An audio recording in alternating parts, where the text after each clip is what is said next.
yang ada setelah merah, yang biru, yang ala bidzikrillah tatmainnul qulub. Slide ke bentar, 1, 2, 3, 4, 5, 6. Slide ke 6. Alladzina amanu wa tatmainnu qulubuhum bidzikrillah, ala bidzikrillahi tatmainnul qulub. Di sampingnya, limadza qala Allah Ta'ala 'anil Qur'an fihi shifa wa lam yakul dawa. Kenapa Allah Subhanahu wa Ta'ala berfirman di dalam Al-Qur'anul Karim bahwa di dalam Al-Qur'an itu ada obat, tapi menggunakan kata shifa dan bukannya dawa? Secara bahasa, shifa dan dawa sama maknanya. Obat semuanya, ya. Remedi semuanya, cure semuanya, shifa sama dawa. Tapi bedanya adalah kenapa kalau misalnya bukunya Ibnu Qayyim al-Jauziyah, ya, menggunakan kata da, ya, atau dawa. Ini menarik, Quran tidak menggunakan kata dawa tapi menggunakan kata shifa. Li'anna dawa, karena dawa qad yashfi wa qad la yashfi. Karena dawa itu bisa menyembuhkan dan bisa juga tidak menyembuhkan. Belum pasti bisa menyembuhkannya. Seperti Panadol lah, ya, seperti paracetamol, kadang menyembuhkan, kadang tidak menyembuhkan. Ammal Quran fahuwa shifa. Adapun Al-Quran adalah shifa. Kenapa? Karena ammal Quran fahuwa shifaun likulli da. Adapun Al-Quran adalah shifanya bagi setiap penyakit. Apa saja penyakit mesti bisa disembuhkan, ya, oleh shifa, oleh Al-Quranul Karim. Karena itu Allah menyatakan Al-Quran itu shifa. Para ulama tafsir menyatakan shifanya itu meskipun makna awalnya adalah sifatnya ruhani, nyembuhin penyakit ruhani, tapi dia juga menjadi shifa yang sifatnya jasmani, ya. Itulah mengapa semua urusan hati ini, mau yang qalbun marid atau yang qalbun mayyit, sesungguhnya bisa tetap juga disembuhkan dengan Al-Quranul Karim, ya. Oke, kita sekarang masuk ke yang pertama, Al-Qalbul Marid dari surat Al-Baqarah ayat 10, ya. Al-Baqarah ayat 10. Ketika Allah menjelaskan tentang hati yang mati, ya, hati yang sakit maksud saya. Fi qulubihim maradun fazadahumullahu marada wa lahum adzabun alimun bima kanu yakdzibun. Di dalam hati mereka orang-orang munafik, kalau kita lihat sekarang dari ayat yang ke-8 untuk memudahkan, Al-Baqarah. Marad penyakit.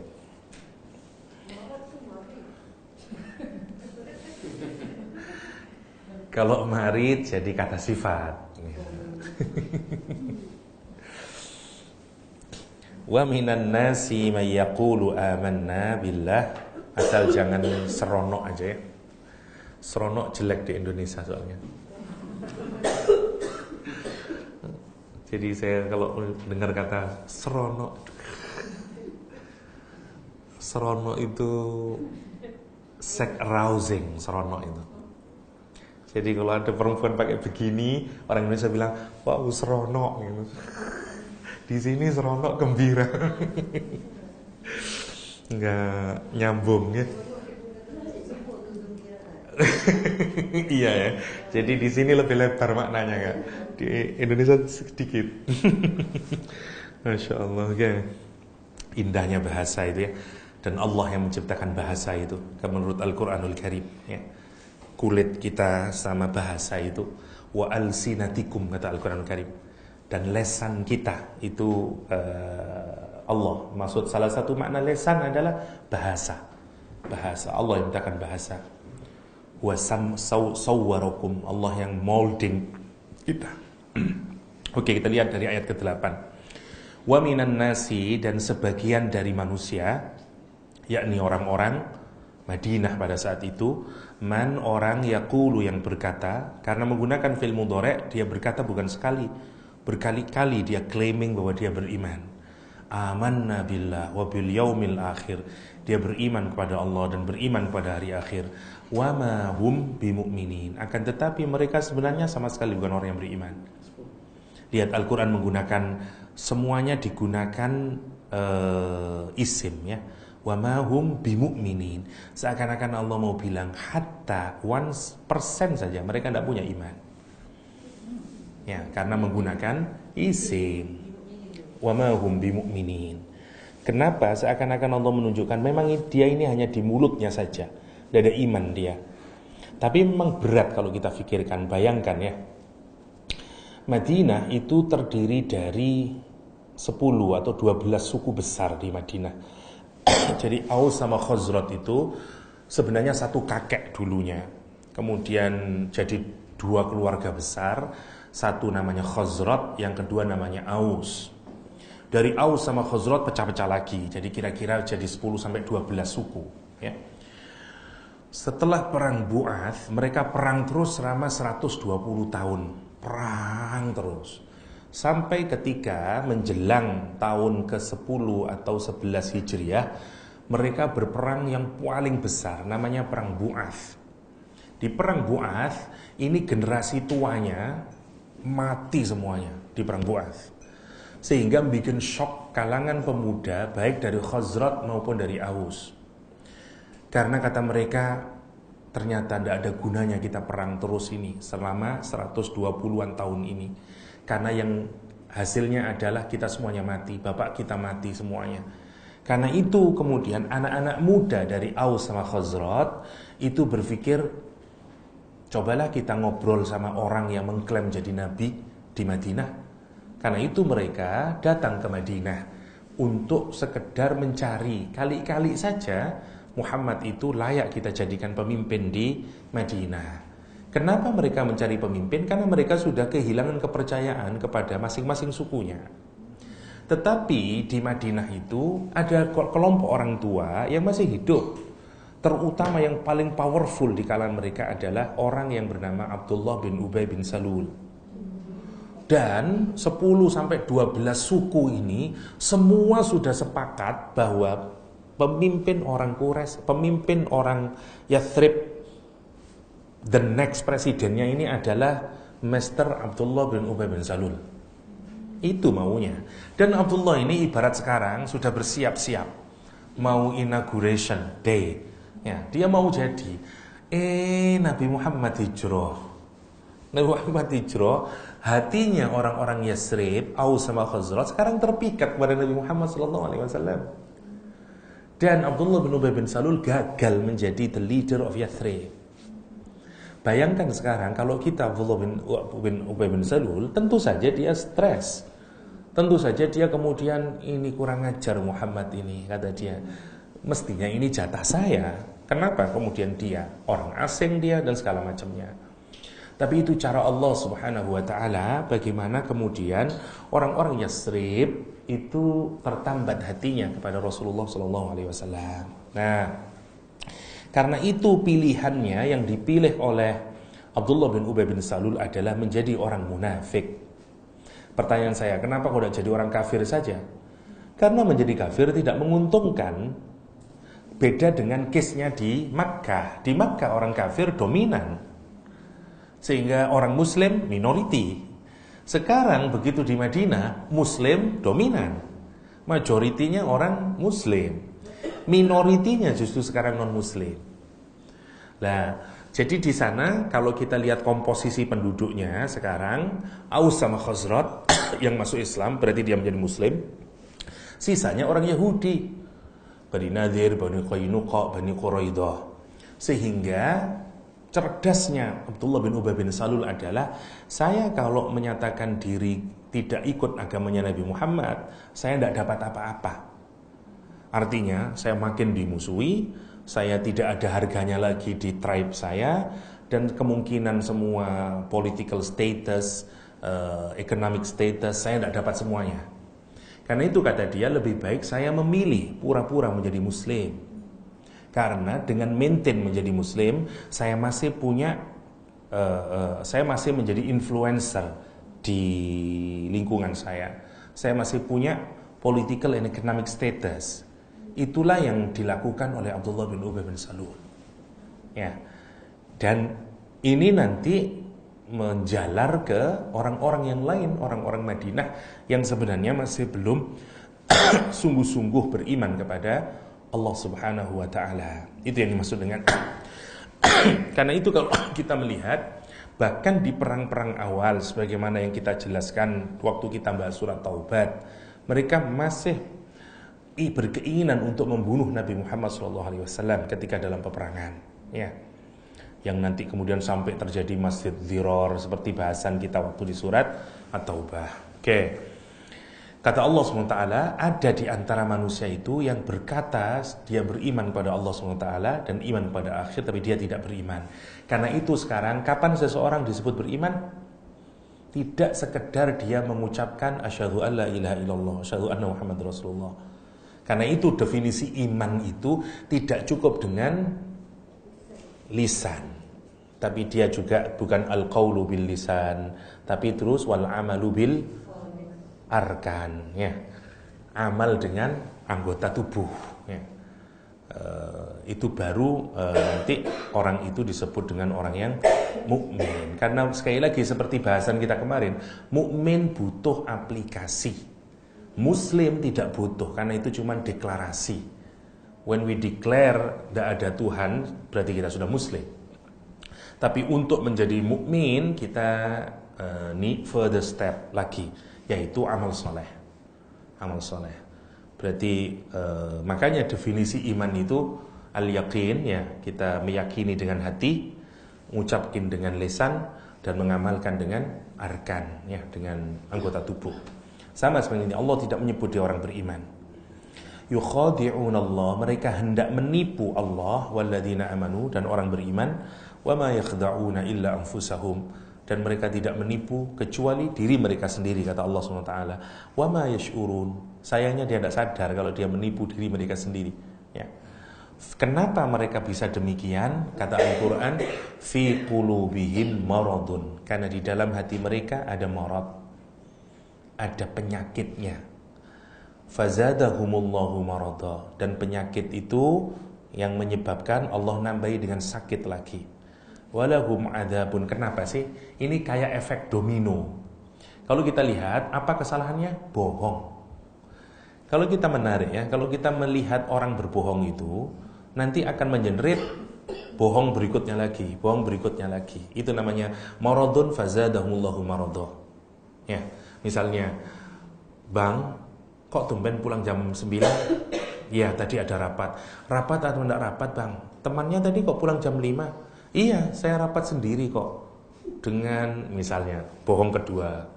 Loh, tapi kan sebenarnya masalahnya sudah selesai itu, Bang. Iya, itu masalah yang itu, ada masalah lagi, bohong ketiga. Terus gitu. Kalau kebohongan itu kita kejar untuk menjadi kebenaran, maka orang biasanya menutupi dengan kebohongan lagi, dengan kebohongan lagi. Nanti tambah muncul, ghadabnya muncul, itu jadi penyakit lain. Maka sebenarnya kita menjadi faham kenapa Allah menyatakan fazadahumullahu marada. Karena itu jangan berbohong, ya. Jangan bohong, karena bohong itu nanti mengenerate kesalahan yang lain lagi, kesalahan yang lain lagi. Apalagi kalau bohong itu urusan iman. Masya Allah. Kalau kita bohong keyakinan kita kepada Allah, sistem beliefnya rapuh karena dia tidak benar-benar beriman kepada Allah dan Rasulnya, pasti semuanya akan mengenerate kesalahan-kesalahan berikutnya. Walahum, dan khususnya bagi mereka. Kalimatnya menarik, perhatikan kalimatnya. Dalam bahasa Arab, kalau lahum itu positif, ya, jadi kalau lahum itu positif, kalau lahum positif, kalau alaihim negatif. Ini negatif, ini positif. Jadi kalau orang mendengar lahum positif, kalau alaihim negatif. Lihat Al-Quranul Karim. Walahum, positif ini. Jadi di telinganya orang Arab dulu, kalau mendengar kata walahum, wah pasti baik ini. Dilihat Al-Quran. Dapat apa mereka? Adzabun, adzab. Alimun, yang sifir, yang apa namanya, pedih, yang pedih. Bima kanu yakdzibun, bima kanu yakdzibun, disebabkan kedustaan mereka yang terus menerus. Lihat kalimatnya dibikin dengan fi'il mudhari', terus menerus mereka berdusta. Ya, ini menarik. Kalau ada positif digandengkan dengan negatif, itu tujuannya untuk memukul. Sama juga dengan negatif, kalau digandengkan dengan positif, tujuannya untuk gini, untuk magnifying. Magnifying itu kayak beginilah. Saya mau membahagiakan istri saya. Kalau saya caranya positif, dapatnya positif biasa saja. Tapi kalau caranya negatif, dapatnya positif, namanya surprise. Dan surprise itu lebih membahagiakan daripada biasa saja. Itu maksudnya. Jadi misalnya ulang tahunnya dia, katakanlah, atau ulang tahun pernikahan. Saya bawa cake lah, tapi saya pakai recycle bin, katakanlah. Misalnya, saya taruh di pojok situ misalnya. Istri saya sudah menunggu, ingat enggak dia, ternyata mendiam, saya diam aja. Dia mulai cemberut sudah. Mas, enggak ingat ya? Ingat apa? Hari ini ulang tahun. Ulang tahun biasa aja lah. Setiap hari juga kita berubah. Apa sih bedanya? Gini. Itu siapa ngeletakin di pojok itu? Mbok sampah kok ngeletakin situ. Tolong dibuang dong. Si saya ke situ misalnya. Terus dibuka. Seneng dia ya. Namanya surprise. Itu bahasanya kalau di sini alaihim pakai negatif, tapi hasilnya positif. Tujuannya apa? Maximizing happiness. Sama juga kalau kita mau maximizing sadness, caranya positif, hasilnya negatif. Gitu maksudnya. Saya mau menceraikan istri saya WA dia. Oke, hari ini kita dinner with candlelight di restoran ini. Oke, dan makan istimewa. Saya diam aja terus makanin. Nah, selesai. Saya minta maaf ya, ini harus saya ucapkan. Kita cerai. Wah, itu nangis bagi dia. Dia bilang, kalau emang mau cerai ngapain gini-gini, mending dari awal. Karena kita membahagiakan dulu, habis itu kita pukul. Itu jauh lebih menyakitkan daripada kalau dari awal dia sudah bilang, itu sudah prepare. Ini kalau enggak, jadi perasaan itu caranya Allah SWT begitu itu. Jadi ibarat orang dinaikkan dulu, begitu jatuhkan. Nah, itu jenis namanya walahum. Nah, di telinga kita nggak terasa karena kita bukan orang Arab. Makanya harus dijelaskan begitu. Tapi bagi telinganya orang Arab dulu, walahum, dia sudah persiapan senang ini. Walahum adzabun alim. Sakit itu maksudnya. Itu. Walahum adzabun alimum bima kanu yakdzibun. Kenapa kok alim? Karena dia juga melakukan hal yang sama. Coba perhatikan. Orang yang berbohong, caranya positif, hasilnya negatif. Allah membalas. Allah itu kalau membalas kesalahan setimpal dengan apa yang mereka lakuin. Ya, maka balasannya tak tipu juga kamu. Masya Allah ya. Kita dibohongi, hendaknya mereka memohongi Allah SWT, menyatakan beriman di hadapan Nabi, padahal dia tidak beriman. Oleh Allah ditipu juga. Caranya Allah menyiksa, ditipu juga. Tak kasih kamu kebaikan, ternyata adab. Jadi itulah yang dimaksud dengan kalau Allah menyiksa itu tidak pernah dilebihkan. Kalau di surat An-Naba namanya jazaan wifaqah namanya. Balasan yang setimpal.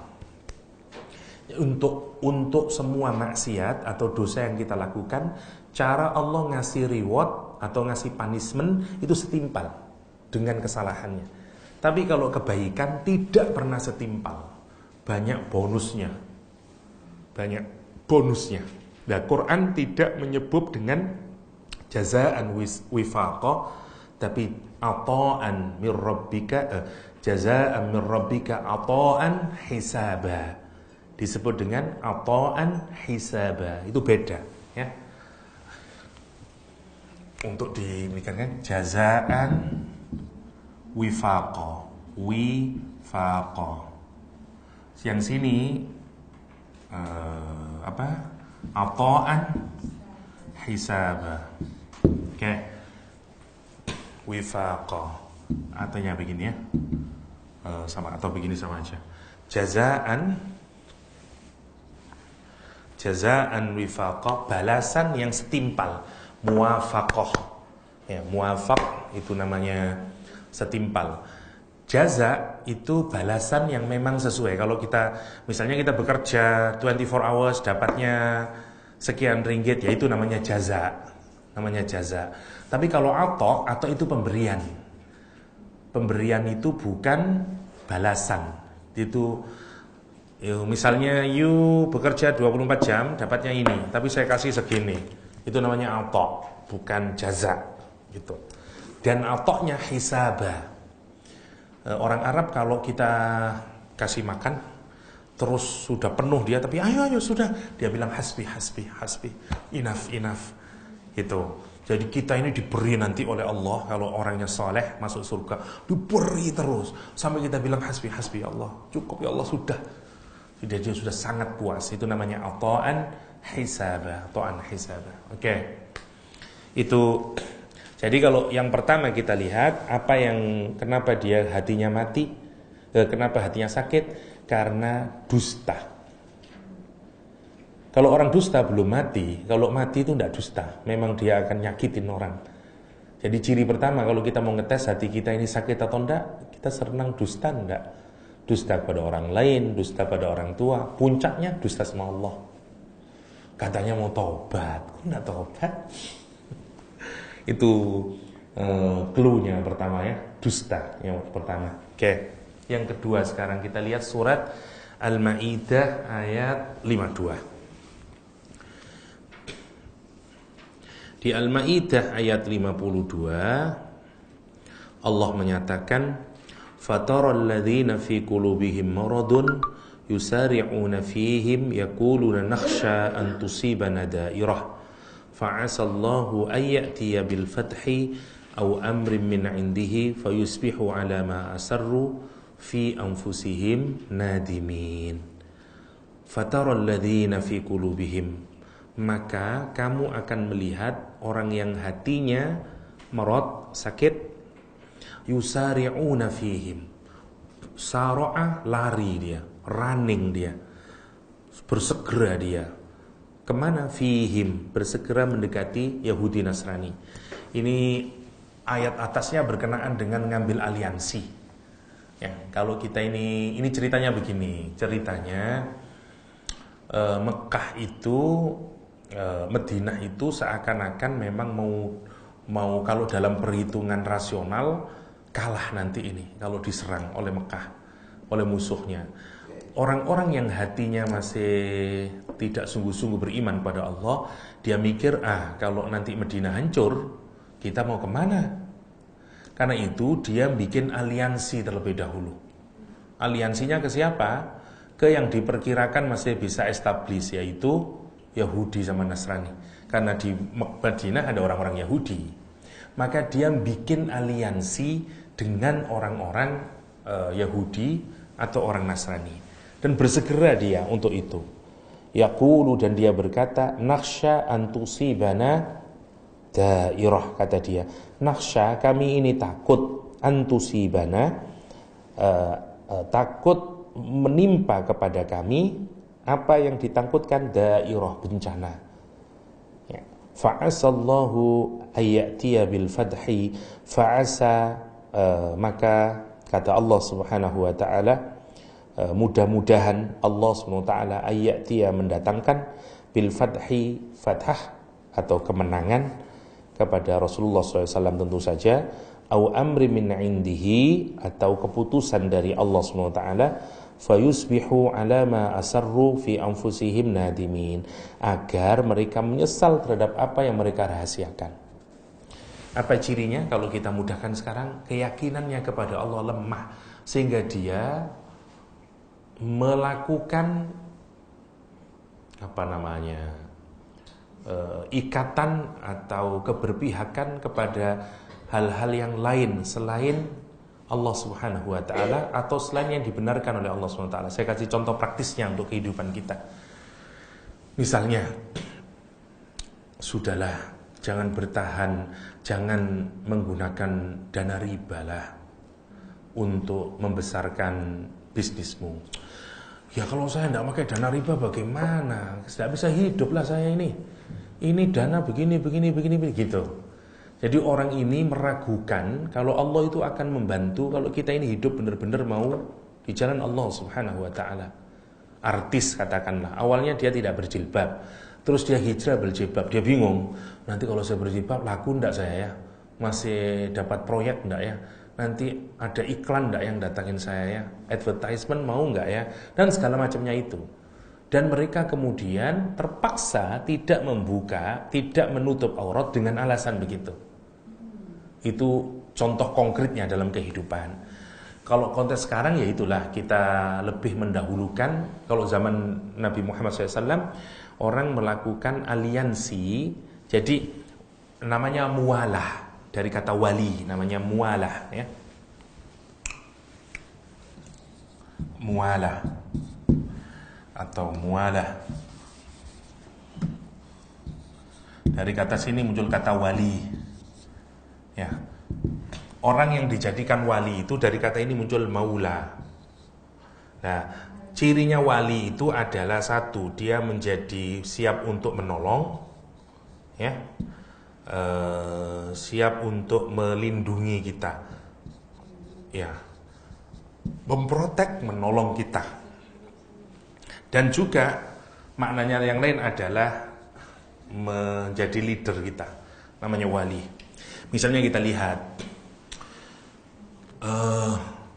di dalam Islam ya, misalnya Allah kita anggap sebagai maula, ya, Allahul maula, karena Allah yang akan proteksi kita, menolong kita, dan dia menjadi pemimpin kita, namanya maula. Misalnya kita atau biasanya diterjemahkan dengan guardian ya. Misalnya waliul amri atau presiden, prime minister, governor, itu namanya waliul amri. Kenapa? Karena dia yang akan memproteksi urusan-urusan orang-orang Islam yang ada di bawahnya. Namanya menjadi wali. Nah, mestinya orang Islam itu harus punya kesadaran bahwa yang memproteksi dan melindungi dia dalam segala urusan adalah Allah SWT. Maka dia tidak menjadikan perwaliannya kepada selain Allah SWT. Ayat ini yang bikin ramai di Indonesia tentang Ahok dulu. Karena Ahok itu non-muslim. Nah, apakah kita boleh memberikan perwalian kepada non-muslim? Itu yang ramai sampai kemudian pecah. Dan akhirnya dimenangkan oleh orang Islam, Anies Baswedan ya. Awalnya bermula dari Al-Maidah 51. Ini Al-Maidah berapa? 52. Yang satu memang urutannya Al-Maidah 51 yang ramai di Indonesia tentang Ahok ya. Jadi memang alasannya itu, kita tidak boleh orang Islam itu mengambil, sebenarnya makna dasarnya bukan pemimpin, mengambil teman dekat, mengambil teman yang akan memproteksi, mengambil teman yang kalau kita punya kesulitan dia yang akan membantu kita. Itu maksudnya. Teman dekat, close friend, helping friend, protecting friend, itu maksudnya. Tapi makna yang lain memang adalah pemimpin. Tapi itu makna yang sebenarnya kurang kuat. Makna paling terkuatnya sebenarnya memang guardian, protecting friend atau close friend, itu namanya wali. Karena itu kita mengartikan waliullah dengan close friend of Allah. Ya, gitu maksudnya, kekasih Allah SWT. Nah, memang di terjemahan bahasa Indonesia yang dipilih maknanya pemimpin gitu. Diterjemah enggak tahu saya kalau di itu terjemah apa? Bahasa Melayu, bukan? Pemimpin juga. Oke. Ya, berarti sama dengan yang dari pelindung gitu. Kalau pelindung memang masih sini. Makna dasarnya itu sebenarnya memang melindungi sebenarnya. Tapi memang bukankah pemimpin itu memang melindungi? Bukankah pemimpin itu dekat dengan yang dipimpin gitu? Sehingga memang tidak salah juga kalau diartikan pemimpin gitu maksudnya. Nah, dengan ayat ini terbelah jadi dua itu ya, masyarakat di Indonesia, di Jakarta terutama ya. Nah, ini namanya mualah. Itu yang susah itu menggunakan ayat untuk menghantam orang lain, itu yang susah. Itu yang kita harus hati-hati. Karena nanti mereka yang tetap memilih Ahok dianggap hatinya sakit, qalbun marid. Lah itu yang bahaya. Itu yang bahaya. Bener atau enggak itu yang menjadi menarik. Tapi saat itu memang MUI memutuskan Ahok, bukan masalah pemimpinannya ya, Ahok telah menistakan agama. Karena Ahok bilang begini waktu itu di Jakarta, dia bilang jangan mau dibodohin para politikus itu agar kalian tidak memimpin, tidak memilih non muslim kayak saya ini. Jangan mau dibodohi pakai Al-Maidah 51. Itu dia. Itu yang jadi blunder, dan itu di YouTube kan, karena pemerintahan Ahok itu dulu di Jakarta memang sebenarnya orangnya bagus, tegas. Jadi semua rapot, semua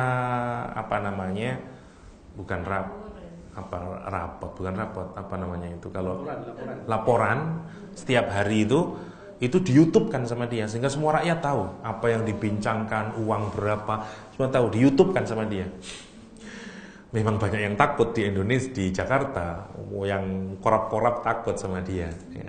Tapi omongannya kasar, tidak punya adab. Nah, itu yang satu sisi kita senang juga karena memang dia banyak hasilnya keras, terutama bagi yang nakal-nakal. Tapi satu sisi enggak lah, karena kalimat-kalimatnya itu nggak cocok buat orang Islam gitu. Wah, rame lah itu karena menggunakan kata jangan mau dibohongi pakai Al-Maidah 51 gitu. Kenapa itu dianggap menista? Karena seakan-akan Al-Maidah 51 itu dianggap alat kebohongan. Mestinya tidak. Memang orang Islam dilarang memilih pemimpin yang tidak Islam gitu. Memang itu benar, salah satu pendapat di ulama fikih begitu memang. Itu maksudnya.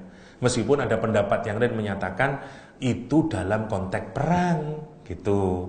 Macam-macam lah, makanya terjadi perbedaan dengan para kira-kira begitu. Memang konteksnya ini peperangan, konteksnya. Kalau di Al-Maidah, karena dia melihat ini orang Islam mau kalah ini. Madinah mau kalah, daripada sebelum kalah kita bikin aliansi dulu. Kenapa? Karena mereka rapuh keyakinannya kepada Allah, rapuh, itulah ceritanya. Karena itu hatinya orang munafik. Hatinya orang munafik. Lah prinsipnya kalau di tengah-tengah umat itu ulama berbeda pendapat, terus apa yang kita ambil? Apa yang difatwakan? Jadi kalau ada perbedaan di kalangan ulama, terus nanti mana yang disepakati, kita harus ngikutin itu. Itu maksudnya. Di Indonesia meskipun kita tidak punya mufti seperti di Malaysia yang mengikat, ya, mufti di Indonesia itu kolegial, ya. Meskipun kolegial tapi tidak mengikat karena dia tidak di bawah negara. Dia independen sifatnya. Jadi akhirnya MUI yang memutuskan dianggap melanggar menistakan agama sehingga ramailah ya. Itu maksudnya. Oke, namanya mualah atau wali ya. Jadi maknanya itu. Jadi kalau kita lihat yang pertama, ciri hati yang mati ya, dari yang sakit adalah dusta, dia berangkat dari dusta. Yang kedua, rapuh keyakinannya akan pertolongan Allah Subhanahu wa taala. Sehingga dia mencari pertolongan yang lain.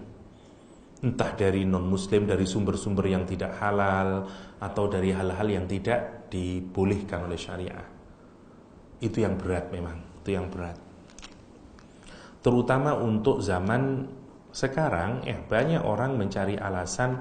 Misalnya kalau di Indonesia, orang kepingin jadi government employee. Kalau dulu, tidak mungkin lah kalau tidak bribery, tidak jadi. Memang harus memberikan sesuatu. Kalau tidak begitu, tidak bisa. Nah, sekarang alhamdulillah sudah banyak yang online sifatnya, sudah tidak bisa lagi. Tapi masih banyak untuk jadi polisi, jadi tentara, orang masih harus memberi. Nah, kalau kita memberi itu berarti ada unsur munafiknya, ada unsur sakitnya hati kita. Kenapa? Karena kita tidak yakin dengan pertolongan Allah. Karena kita tidak yakin dengan proteksinya Allah SWT. Itu maksudnya. Ya, kalau konteks sekarang ya. Oke, kita lanjutkan ke surat At-Taubah yang 125. At-Taubah 125. Wa ammal ladzina fi qulubihim maradun fazadathum rijsan ila rijsihim wa matu wa hum kafirun. Wa ammal ladzina fi qulubihim, adapun orang-orang yang di hatinya ada penyakit, fazadahum, maka kami tambahi lagi rijsan. Rijs itu sesuatu yang sangat kotor sebenarnya. Ini pekerjaannya setan, ya. Itu namanya rijsun min amali, seperti Al-Qur'an menyatakan zina, khamr, itu namanya innamal khamru wal maisiru wal azlamu rijsun min amali syaitan. Sesuatu yang menjijikkan sebenarnya bagi umat manusia, bagi orang soleh, bagi orang yang hatinya kepada Allah jijik itu, ya. Khamr, ya, maisir, semuanya itu menjijikkan, mengundi nasib, judi. Nah, itu namanya rijs. Allah, hatinya orang yang punya penyakit itu makin tambah rijsnya. Artinya kira-kira kalau hatinya orang yang sakit itu, dia makin dekat kepada hal-hal yang rijsun, kepada amal-amal setan, ya. Ibaratnya apa tadi itu? Berarti judi, ya, atau khamr, dia alkoholik, dia untuk deteksinya. Ustadz, semua orang bule itu alkoholik, apakah hatinya marit misalnya?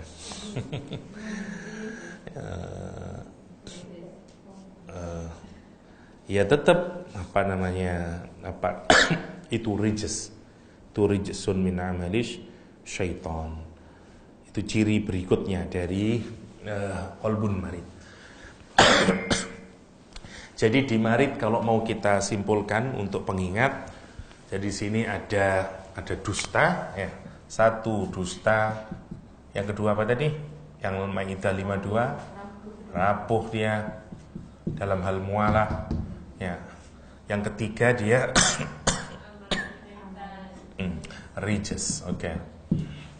Rijsun min amali syaitan, untuk memudahkan. Oke, kita sekarang masuk ke yang nomor 2, karakter dari qalbul marid, yang lalai, yang lahun, ya, senangnya entertaining. Ya, ini bahaya ini. Kalau di Indonesia senangnya nonton drakor, ya, drama Korea, gitu. Aduh, itu bisa spend seminggu-minggu, ya. Kalau lagi senang terus, ya, itu bahayanya entertainment, ya. Lahun, lalai kemudian terhadap hal-hal yang penting. Jadi cirinya lahun itu adalah hati lalai terhadap sesuatu yang penting karena melakukan sesuatu yang tidak penting, namanya lahun. Hati lalai itu begitu, lupa melakukan hal yang penting karena sibuk melakukan hal yang tidak penting. Contoh mudahnya, besok mau exam, mestinya belajar, tapi sibuk dengerin konsernya Peter Pan misalnya. Atau Ungu misalnya. Misal. Jadi kayak begitulah. Apa hal-hal yang remeh-temeh lah, yang sebenarnya tidak terlalu penting, ya, tapi kita anggap menjadi sesuatu yang penting. Menarik, ya, menarik. Kalau kita nonton drama telenovela, sebenarnya kan tidak penting itu dalam hidup kita. Tapi once kita melihat, kalau kita tidak menyelesaikannya, seperti ada sesuatu yang penting yang hilang. Itu menarik. Kalau tidak percaya dicoba, ya.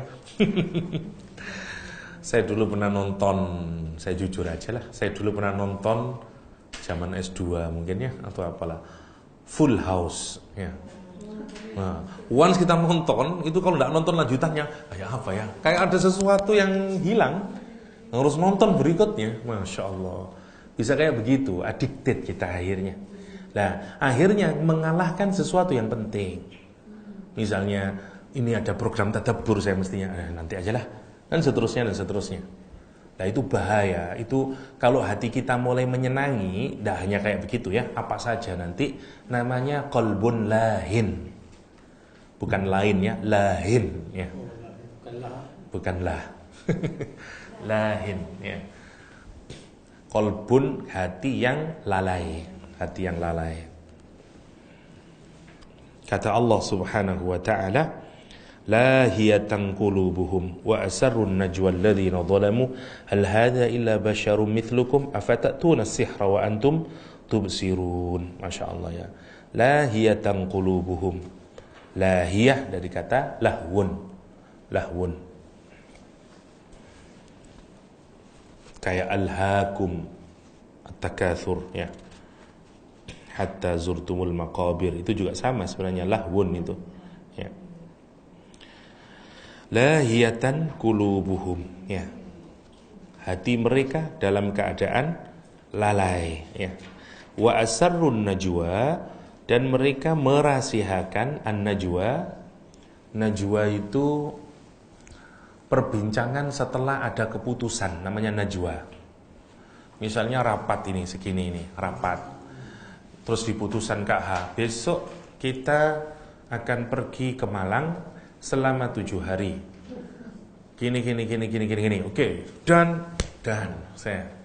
Terus turunlah ke sana. 2 orang grouping di pojokan. I disagree with KH. Oh, kita ini mestinya pergi ke Spain, ngapain ke Malang?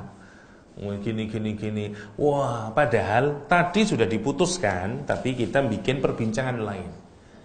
Yang kemudian kita bilang, iya memang saya tidak setuju dah sama KH itu. Iya kamu, hanya kalau tidak setuju kenapa tidak dari tadi ngobrol saat ada di tempat.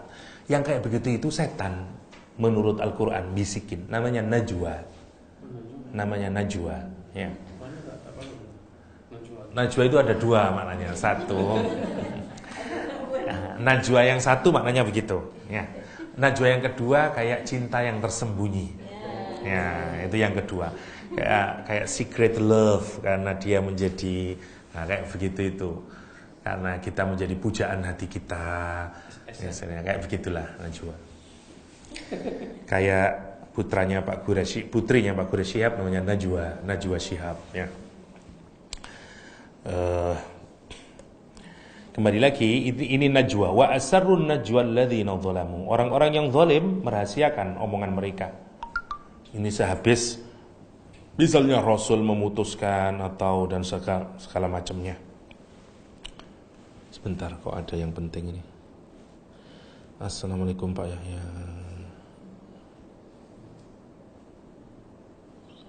Apa ini?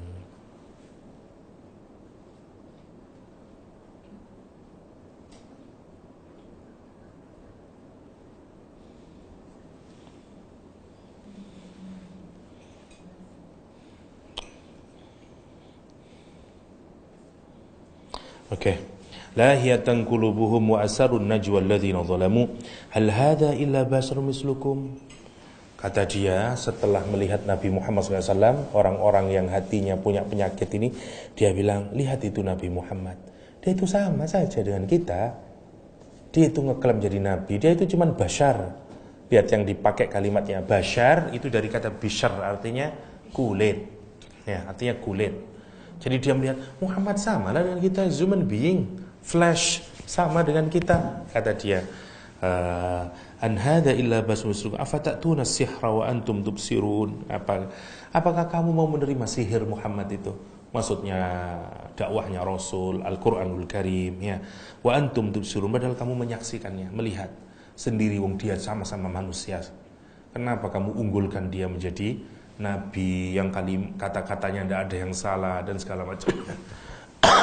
Itu ucapan mereka ya. Kenapa mereka tidak berani ngomong keras?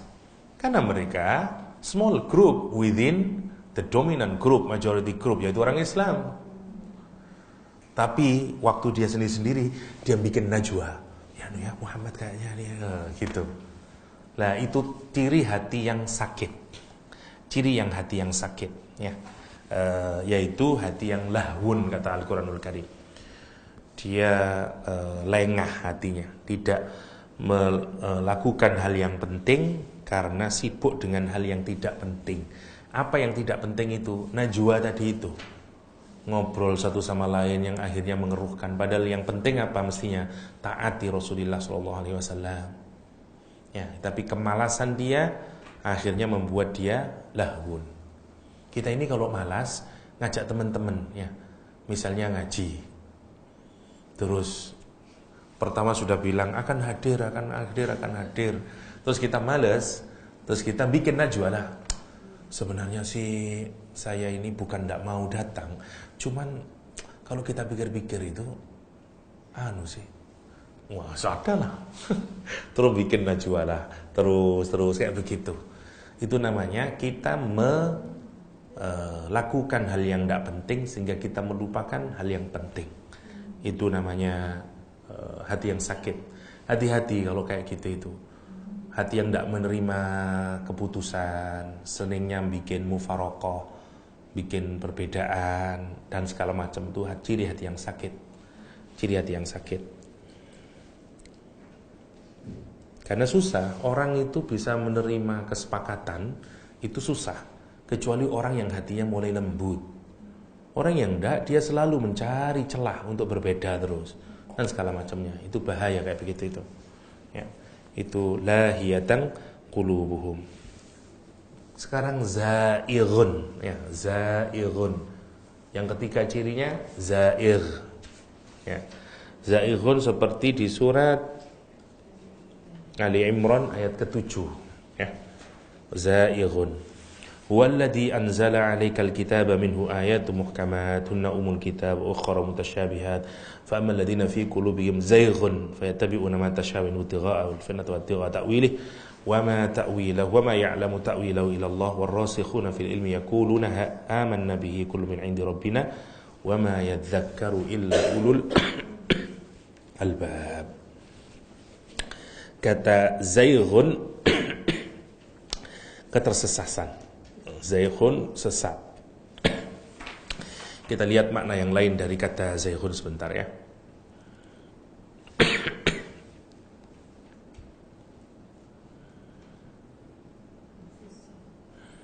Ma'ajim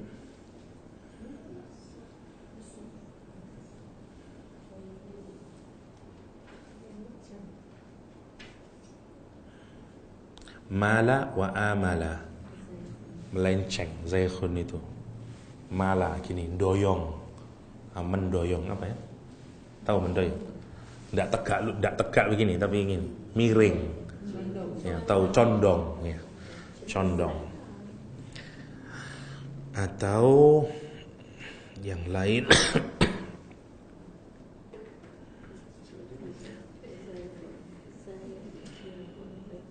syak, ragu-ragu itu juga condong karena tidak lurus, ragu-ragu.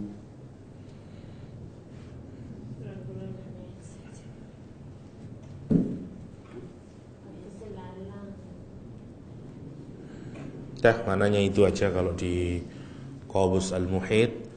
Coba kita lihat yang lainnya satu lagi. Maqayisul Lughah. Wah, cuma satu adanya.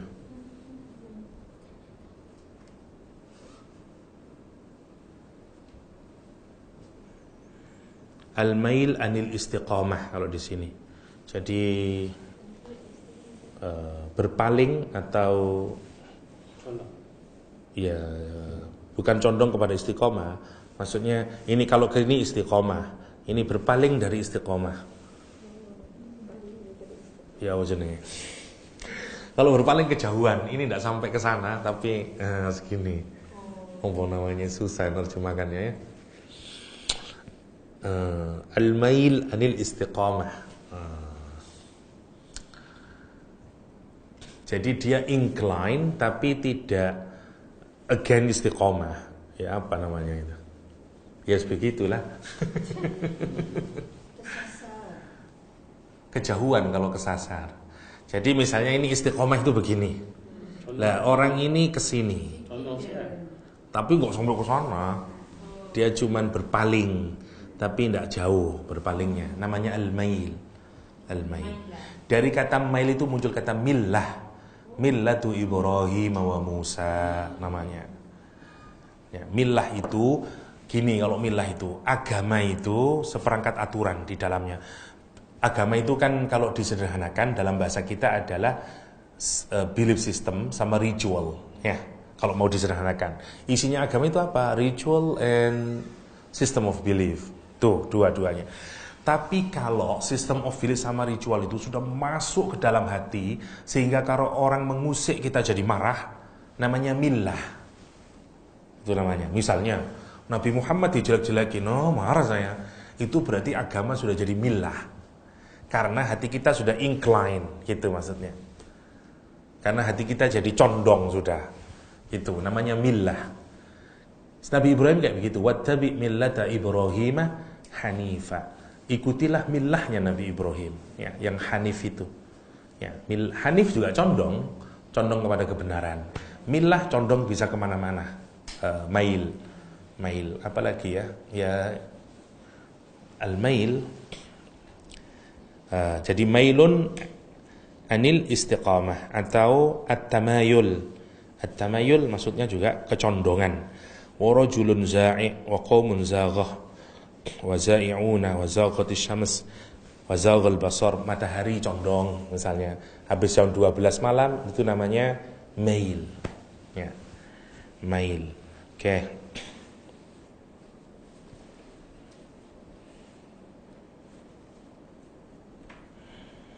Udah. Itu aja maknanya. Kalau di kamus Al-Qur'an maknanya itu, ya. Jadi hatinya sudah condong kepada keburukan sekarang. Walladzi anzala 'alaikal kitab, dialah Allah zat yang menurunkan kepadamu Muhammad sallallahu alaihi wasallam alkitab, minhu darinya, dari Al-Qur'anul Karim, ayatun muhkamat, ada ayat-ayat yang tegas, jelas, maknanya tidak menimbulkan perbedaan, clear. Hunna umul kitab wa ukhra mutasyabihat. Itulah pokok-pokok Al-Qur'anul Karim, dan yang sisanya mutasyabihat, yang menimbulkan perbedaan di dalam tafsirnya, pemahamannya. Fa ammal ladzina fi qulubihim, adapun orang-orang yang hatinya ada zair, ada kecondongan ke arah yang tidak benar, bukan istiqomah lurus, fayattabi'una ma tasyabaha minhu, dia mengikuti apa yang masih remang-remang itu. Untuk apa? Ibtigha al-fitnah wa ibtigha ta'wilih. Ya, yang condong sama sesat, mengapa dia begitu? Karena dia untuk mencari fitnah dan untuk mencari takwilnya. Wa ibtigha ta'wilih. Ya, wa ma ya'lamu ta'wilahu illallah ila akhirih. Jadi ini sebenarnya ayat ini menjelaskan tentang sikapnya orang terhadap ayat-ayat mutasyabihat. Gini ya. Di dalam dunia Islam, ayat mutasyabihat itu dipahami mendua. Ini jangan berkelahi nanti ya, ada dua aliran di dalam Islam.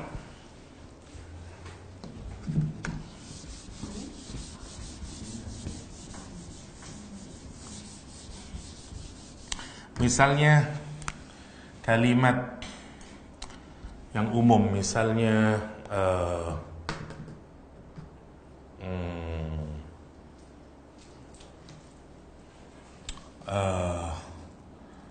istawa 'alal 'arsy, ya.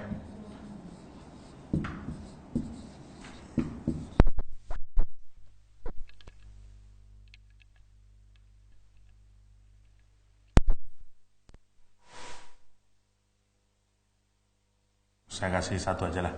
Atau gini, yadullah fauqa aydihim.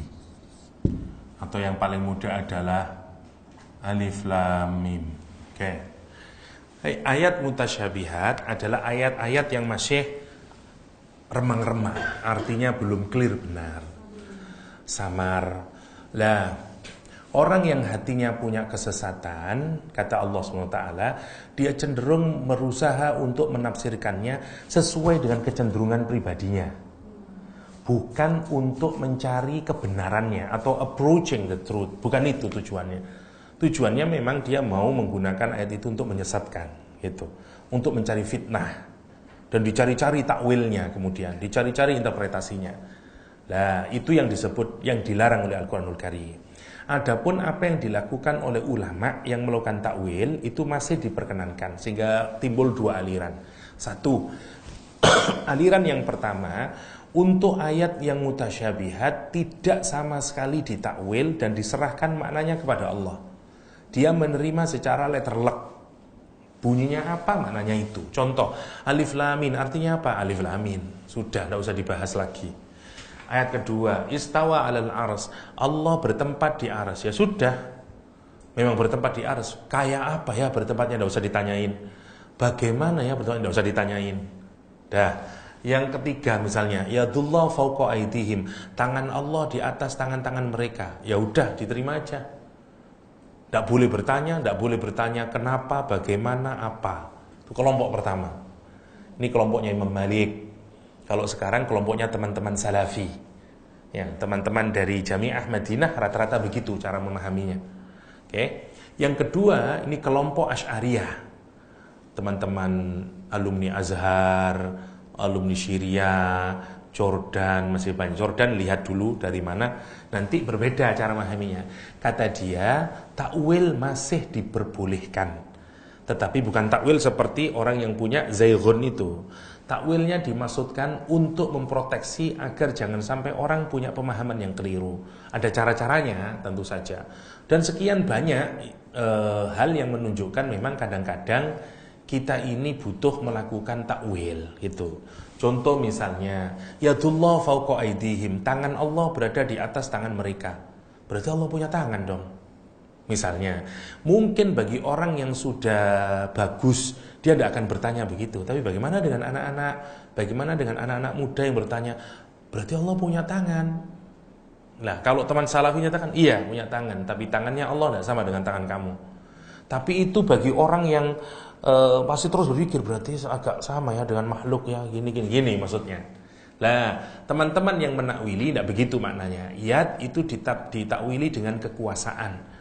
Karena banyak contohnya di dalam penggunaan tradisi di dalam bahasa Arab, tangan itu dimaknai kekuasaan. Jadi ini antara melihat kalimat ini kalimat yang literal atau kalimat ini kalimat simbol. Sebenarnya itu terjadi perbedaannya.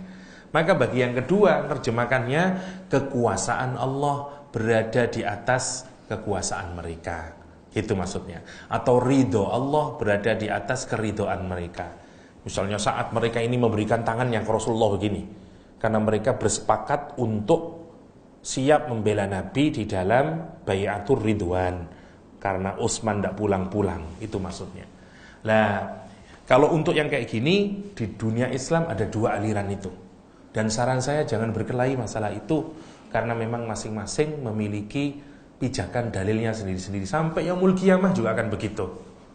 Jadi nggak ada gunanya kita bagi yang cocok dengan teman-teman Salafi, terimalah itu dan yakinin itu sebagai sebuah cara penafsiran. Tapi bagi yang menerima model takwil, ya nggak apa-apa. Wong banyak ribuan tahun sekian banyak ulama dengan pijakannya masing-masing menggunakan model takwil terhadap ayat-ayat yang memungkinkan untuk ditakwil, ya, untuk ditakwil. Panjang kalau saya mau tunjukin, tapi prinsipnya begitulah. Bukan takwil yang kayak begitu maksudnya di dalam ayat ini. Tapi orang yang punya kecenderungan bias, ya, misalnya apalah mau ditarik kemana, itu maksudnya. Jadi kalau mau mudahnya, orang ini kalau membaca Al-Quranul Karim, hatinya tidak istiqomah, dia tarik ke yang lain, namanya zaighun, ya. Oke, atau zaighun gitu. Yang ketiga, yang keempat sekarang, ghafil. Apa ghafil?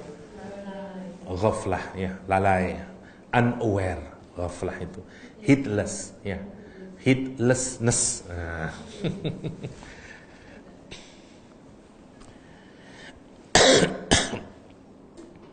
Ini yang berat, heedless ini, kita ini sering nggak begitu ya, minimal saya lah. Itu yang yang soft belum, surat soft belum. Sorry.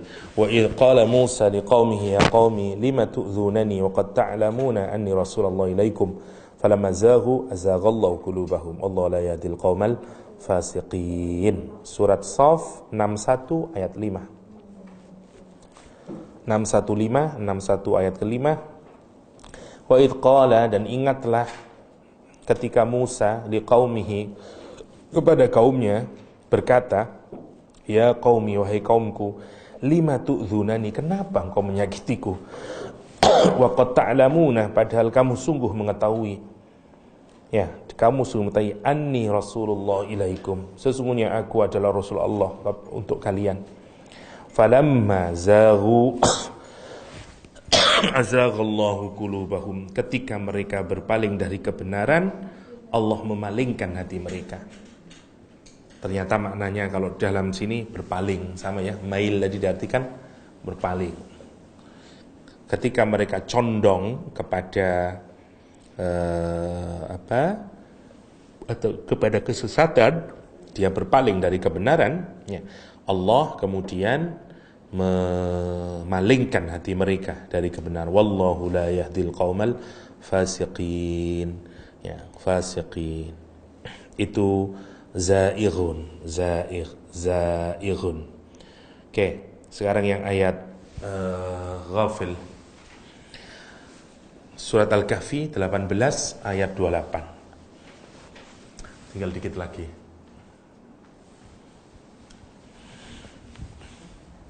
Biar enggak ngantuk kita.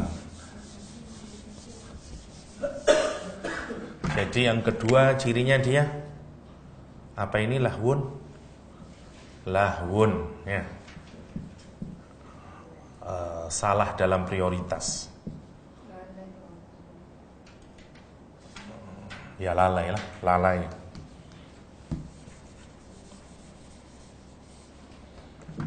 lalai saja. Lalai. Zair apa? Berpaling dari kebenaran. Atau al-mail, untuk memudahkan. Sekarang ghaflah. Ghaflah artinya lahin tadi.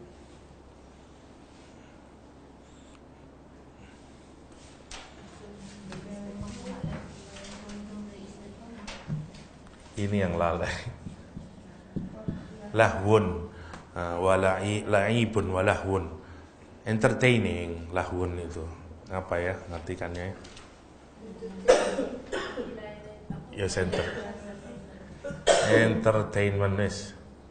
Pokoknya hatinya lebih senang ke sini, lah gitulah. Untuk keluhnya saja mengingatkan kita. Jadi dia senang dengan sesuatu yang mencocoki hawa nafsunya daripada melakukan hal yang mencocoki hatinya. Yang mencocoki hawa nafsu itu tidak penting sebenarnya dalam hidupnya, dan dia meninggalkan sesuatu yang penting untuk memudahkan. Sekarang untuk yang ghafil, sekarang kita lihat di surat Al-Kahfi, wasbir nafsaka ma'al ladzina yad'una rabbahum bil ghadati wal 'ashyi yuriduna wajhah wa la ta'du 'ainaka 'anhum turiduna zinatal hayatid dunya wa la tuti' man aghfalna qalbahu 'an dzikrina wattaba'a hawah wa kana amruhu furuta kata Al-Quran Karim. Kasiannya. Jadi ini ceritanya begini. Rasulullah SAW didatangi oleh orang-orang yang kaya dari kalangan orang Quraisy, dan mereka ini hendak meminta kesepakatan dengan Nabi. Kalau begini kita akan masuk Islam. Misalnya dia minta begini, Nabi, kita ini maulah masuk Islam, cuman kalau kita ini dikumpulkan sama orang-orang rendahan itu, ya sorry lah, buatlah schedule untuk kita sendiri belajar dan segala macamnya. Itu permintaan mereka. Atau mereka minta, jangan samakanlah kami ini dengan, karena mereka ini ada kebanyakan berasal dari budak yang masuk Islam, ya, ada orang-orang rendahan. Maka orang Quraisy itu merasa bahwa yang membuat dia ini segan untuk masuk Islam salah satunya adalah karena tidak sama kelas sosialnya itu. Maka mereka menuntut Nabi memberikan private meeting lah dengan mereka. Dan Nabi, harapannya, kata Nabi, wah ini nanti kalau pembesar-pembesar ini Quraisy ini masuk Islam, wah ini akan sangat punya dampak positif bagi perkembangan dakwah. Ya, itu kan perkiraan Nabi. Padahal yang tahu siapa? Allah SWT. Belum tentu juga mereka iman, tapi mereka minta eksekutif kelas, gitu maksudnya. Lihat, Al-Quran menyatakan wasbir, sabarlah. Kata Allah SWT, nafsaka, sabarlah engkau wahai Muhammad. Sabar apa? Ma'al ladina yad'una rabbahum bil ghadati wal 'ashyi. Bersama orang-orang yang terus berdoa kepada Allah bil ghadati wal 'ashyi, di pagi dan di sore hari. Mereka sahabat Nabi yang sudah beriman lebih dahulu, ya, orang kaum muhajirin dan ansor. Yuriduna wajhah, mereka tidak menghendaki apa-apa kecuali ikhlas karena Allah SWT. Sementara orang-orang kaya yang datang kepadamu itu belum tentu. Dia pun nanti kalau masuk Islam tujuannya bukan Allah Subhanahu wa taala. Mungkin dia mau dapat posisi lah, mungkin inilah, itu maksudnya. Wala ta'du ainaka anhum, dan jangan kamu palingkan atensimu, perhatianmu kepada mereka. Karena Nabi sekarang mau memperhatikan orang yang kaya, make sense lah. Make sense. Karena Nabi mikir dah, bukan berarti Nabi kepincut dengan kekayaan mereka. Udah ndak. Kalau Nabi pingin kaya, gunung aja bisa jadi emas. Bukan itu maunya Nabi. Maunya Nabi itu maunya kalau mereka yang punya powerful status di masyarakat itu masuk Islam, dan termasuk Islam, tentu akan banyak manfaatnya buat Islam. Sehingga Nabi ini mau memberikan atensi yang lebih ke sini. Ditegur oleh Al-Quran. Wasbir nafsaka ma'al ladina yad'una yad'una rabbahum bil ghadati wal 'ashyi yuriduna wajhah, kata Al-Quranul Karim. Wala ta'du ainaka anhum, dan jangan kamu palingkan pandanganmu, atensimu kepada mereka. Turidu zinatal hayati dunya, kamu itu karena mengharapkan perhiasan dunia, mengharapkan tadi itu perolehannya. Wala tuti man aghfalna qalbah, dan jangan kamu taati orang yang hatinya lalai. Lalai dari apa? An-dzikrina, lalai dari mengingat Allah Subhanahu wa ta'ala. Yang pertama. Yang kedua, wattaba hawa, dia ngikutin hawa nafsu. Wa kana amruhu furuta. Jadi hati yang sakit berikutnya apa? Hati yang ghaflah, hati yang lalai dari mengingat Allah dan ngikutin hawa nafsu. Itu maksudnya. Tidak ingat Allah. Akibatnya kalau tidak ingat Allah, dia ngikutin hawa nafsunya. Dan mereka sudah melampaui batas. Jadi kalau mau kita singkat, sebaiknya di sini lalai akan zikir dan berakibat dengan, berarti di sini ada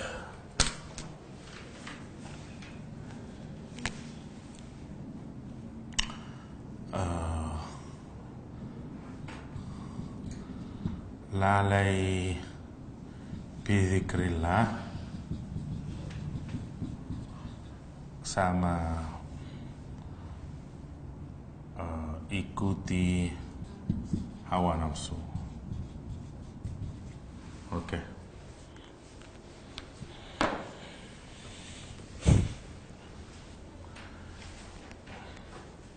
Yang a'ma seperti yang tadi sebenarnya, cuman yang tadi yang dipilih la yaqil, tapi sekarang yang a'ma, yang buta, ya. Al-Quran persis seperti yang tadi ya, di surat Al-Hajj ayat 46, Al-Hajj 22 ayat 46, afalam yasiru fil ard fatakunu lahum qulubu ya'qiluna biha au adhanu yasma'una biha fa innaha la ta'mal absar walakin ta'mal qulub fis sudur. Akan tapi ta'mal qulub, hati mereka yang buta. Kapan hati buta? Kalau hatinya sudah tidak bisa digunakan untuk berpikir. Ini yang agak bingung ya. Dia dimasukkan marid atau dia dimasukkan mayyit ya. Orang ini memasukkan, penulis kitab ini menyatakan dia dimasukkan ke, kalau buta itu berarti belum tertutup tapi marid. Allah alam, kita bisa tidak setuju, tapi sementara kita ikuti sajalah ya.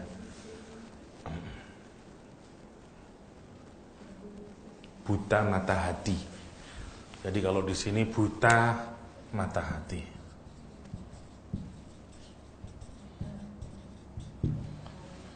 Matanya dikasih tanda akhir. Oke.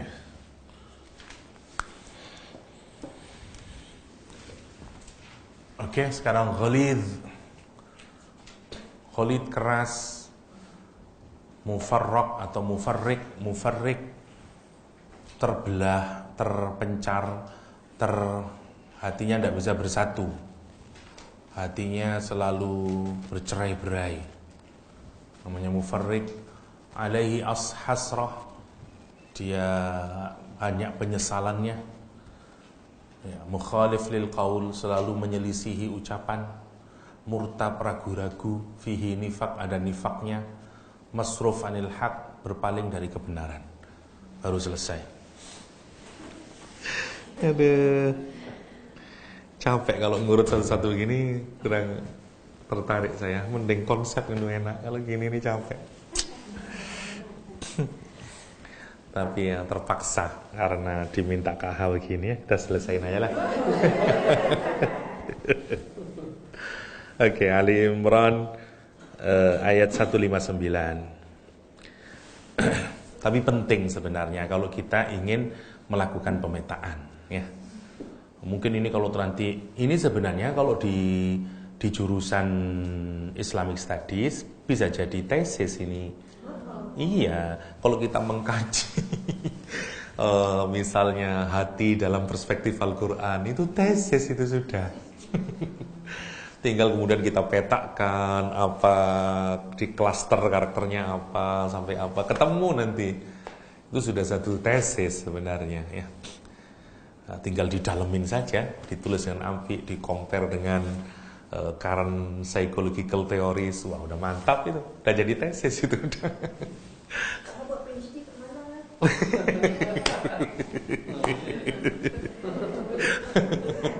Bisa itu.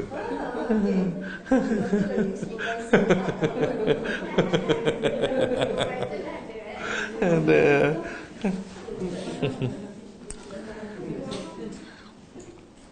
Ya, itu menarik, mesti kalau dikomparekan. Menarik. Jadi kalau di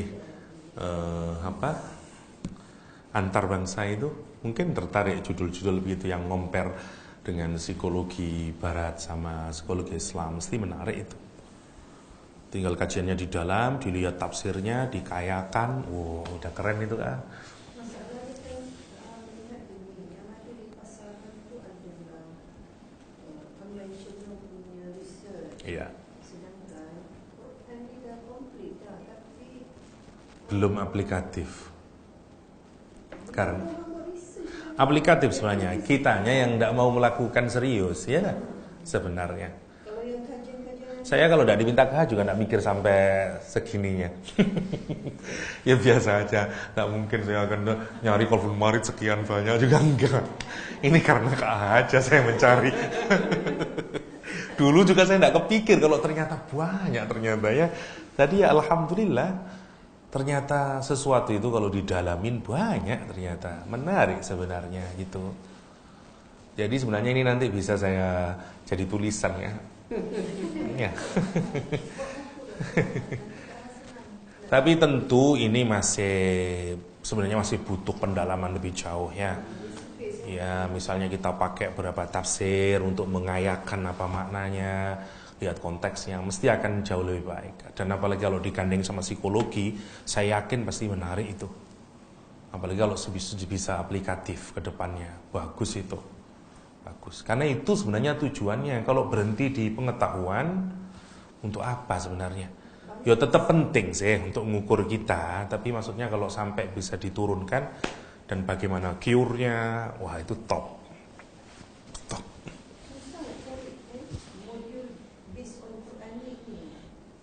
Nah itulah tugasnya Kak.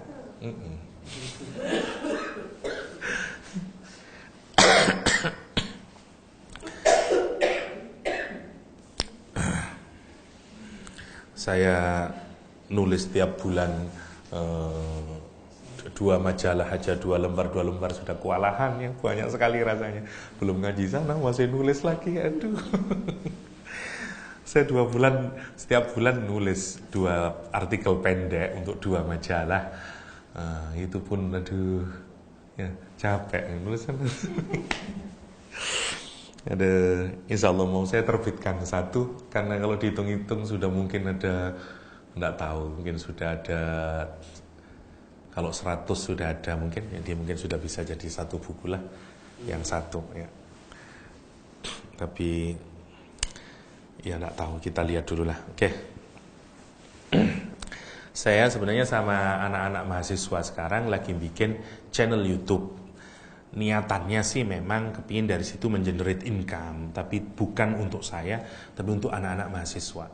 Saya ke depan itu sebenarnya kepingin bikin foundation yang sifatnya ada banyak ya. Saya sifatnya satu, mengkaji balaghatul Quran, jadi eloquence of the Quran. Tapi memang jadi setahun pertama itu kita pastikan anak-anak sudah menguasai bahasa Arab, dalam pengertian dia bisa mengkonsumsi buku berbahasa Arab. Yang kedua itu, yang tahun kedua itu kita sudah bukan begitu polanya. Jadi misalnya nanti kajiannya itu misalnya 7 tafsir. Jadi masing-masing sudah dikasih beban, kamu harus baca tafsir ini, tafsir ini, tafsir ini. Jadi kita tinggal menelaah, diskusi, saya begitu. Dan memang itu untuk mahasiswa, bukan untuk, nah saya bermimpi begitu. Jadi nyicil sama anak-anak ini, ayo, jadi lucu Kak. Jadi setiap kelas saya bilang, subscribe, oke? Okay? You want to pass? Subscribe, subscribe. Karena untuk bisa dimonetize oleh YouTube itu harus 1000 subscriber gitu. 1000 subscriber dan 1000 viewers atau apalah, saya lupa. Anak-anak itu yang bikin. Saya pikir itu good idea, tak bilang oke, go. Tapi pastikan jangan dimakan duitnya ya. Kita gunain untuk itu, mempropaganda apa, cinta kepada Islam. Menurut saya good ya. Karena anak-anak masih muda-muda. Kalau sama anak-anak muda itu giat ya. Kalau sama yang sudah capek semuanya ya. Oke. Kita lanjutkan biar selesai. Sekarang A'ma kita anggap selesai. Ghalid Ali Imran 159. Saya Ramadan di kampus Kak. Ini belum ya, belum masuk. Ini nanti waktunya 1 minggu mungkin. Jadi tiap hari mulai jam 3 sore sampai menjelang maghrib kita mau membahas. Saya kasih yang pertama judulnya Balaghatul Quran, Eloquence of the Quran. Yang kedua kita bicara Nazmul Quran, Fascinating Structure of the Quran. Terus yang ketiga kita mau bicara 3 poin ya. Nanti kita mau bahas itu. Tapi memang terutama bagi mereka yang punya bahasa Arab, misalnya punya kemampuan dasar lah bahasa Arab, senang. Tapi kalau tidak punya sama sekali, capek, kasihan. Jadi memang kita khususkan. Jadi dan gratis ya. Saya kalau Ramadan pokok untuk mahasiswa saya senang ya. Karena kalau kita ngajar ke mahasiswa itu harapannya nanti begitu dia lulus ada banyak manfaat yang bisa dia lakuin ya. Itu saja. Pokoknya saya kalau sama mahasiswa capek-capek saya tetap aja mau. Oke lah, ayolah. Dan alhamdulillah mereka ini para hafidh, hafidhah yang memang pecinta Al-Quranul Karim ya. Iya. UIN kampus ini sekarang masih mau mencari dana, tapi memang masih dari dana pemerintah itu kayaknya mau dapat 4 lantai. Kita maunya bikin 17 lantai Pak Rektor itu. Namanya menjadi UIN Malang saya lupa, Quranic Center atau apalah. Nanti semuanya ada di situ Kak. Mulai belajar metode membaca Al-Quranul Karim. Jadi nanti itu kayak jadi museum. Sebenarnya yang ada di Nusantara ini apa saja model mengaji. Jadi mulai misalnya hijaiyah, mulai metode Iraqi, metode tilawati, macam-macam semuanya. Nanti semuanya ada di situ dengan orang yang mahir di situ-situ semuanya. Taronum nanti semuanya di situ, qiraat. Jadi kita membayangkan karena kita tidak ada yang Kan sekarang itu kemana-mana gitu loh maksudnya. Kita susah mencari, misalnya kita mau belajar taronum, kemana ini? Wah, di situ nanti ada belajar qiraat, ada tokoh-tokoh, ada orang yang ahli-ahlinya. Jadi mimpinya gitu. Dan kalau jadi ketuanya saya. Karena saya udah diputusin oleh Pak Rektor, tapi saya mau dijadiin di graduate school ya, jadi dean lah gitu-gitu. Saya enggak mau, enggak senang saya. Karena tiap hari ngurusin, saya enggak senang. Tapi kalau soal ilmu saya senang.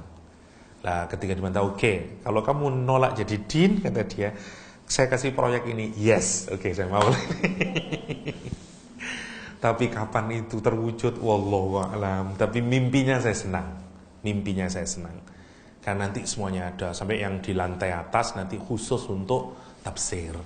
Jadi kita akan misalnya di situ nanti menjadi tempat seluruh tafsir yang ada di dunia ini, kita kaji lah gitu maunya. Dan saya senang itu, kalau sampai mati ngurusin itu saya senang lah gitu. Mau saya begitu. Itu mimpi besarnya. Apakah nanti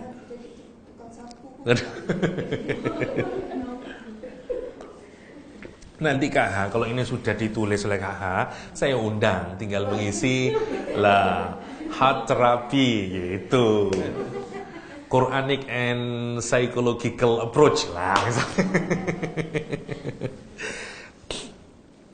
Oke, kita lanjutkan ayat ke Ali Imran ya.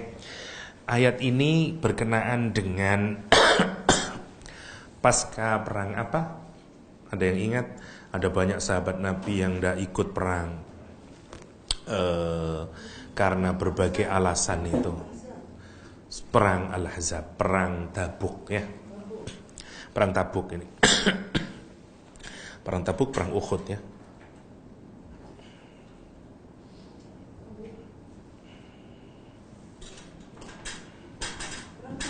Uhud, sorry. Perang Uhud, ini perang Uhud. Ya, perang Uhud. Ya, perang Uhud. Fabima rahmatin. Sebenarnya manya ini tidak dibutuhkan dalam bahasa Arab. Mestinya gini saja. Bi rahmatin. Fabi rahmatin. Kalau kita lihat maknanya, fanya maka, binya dengan, rahmat itu rahmat. Manya maknanya di mana? Fabi ma rahmatin, maka dengan rahmat dari Allah. Ma-nya ini namanya ma li ta'ajjub. Ma yang artinya wow, gitu toh. Terus gimana ngartikannya? Susah. Maksudnya hanya disebabkan dengan rahmat Allah yang begitu hebatnya, itu maksudnya. Karena Allah mau bilang begini, perang Uhud, Rasulullah itu sudah membagi pasukan menjadi 3 kelompok besar, ya. Yang di atas, terus yang di depan, sama yang di belakang. Jadi yang di depan ini yang bagian top-topnya, yang di belakang nanti akan mendefend dari belakang. Jadi yang pasukan berhadapan langsung ini yang warrior semuanya ini. Nah yang di belakang sini itu mendefend kalau datang dari belakang. Sementara yang di atas ini menjadi penahan ini. Kalau nanti ini tinggal dikasih panah aja, pasukan pemanahnya. Begini, Nabi Muhammad menyatakan, jangan pernah turun dari atas ini. Meskipun kamu melihat burung-burung memakan bangkai. Maksudnya, kalaupun sampai kalah jangan turun. Taati letnanmu. Taati kepala grupnya. Itu kata Nabi Muhammad SAW. Oke. Pesannya itu, jangan turun kalau meskipun burung memakan tubuh-tubuh di bawah itu. Oke. Kalah. Khalid bin Walid masih kafir di sini. Wow, dia jumlahnya banyak, tapi kalah, terpukul mundur mereka. Begitu kalah, ini ditinggalkan semuanya ghanimahnya. Ada 1-2 orang yang menyatakan, kata dia, oke, sebaiknya kita turun. Nabi Muhammad kan bilang, kita tidak boleh turun kalau kalah. Kita ini kan menang. Berarti boleh dong turun. Kalimatnya kan jangan turun kalau burung-burung itu berarti kan kalau kita kalah. Kalau kita menang ya bolehlah turun. Dia. Yang lain bilang, iya ya. Pemimpinnya menyatakan, jangan, Nabi bilang pesan apa? Taati aku, pemimpinmu. Dia menyatakan, enggak, kami taat sama Nabi, enggak taat sama kamu. turun mereka ini. Hanya tinggal saya lupa udah 15 atau berapa orang itu yang di atas. Akibatnya apa yang terjadi? Bayangkan sampai pamannya Nabi meninggal dunia, 70 sahabat besar itu meninggal dunia, 70 sahabat yang nanti ada di Maqbarah Uhud itu, ya. Sekarang bayangkan akhirnya Nabi Muhammad sininya ini kena besi, ya. Jadi pakai penutup kepala gini Nabi Muhammad karena dipukul, jadi besinya itu masuk ke pipinya sini Muhammad sehingga berdarah-darah. Nyopotnya itu karena tidak bisa dicopot biasa, pakai gigi dicopotnya itu. Copot sampai giginya tanggal 2 sahabat Nabi itu. Karena saking beratnya sehingga tanggal 2. Nabi berdarah-darah dan Nabi dikabarkan meninggal dunia, bayangkan.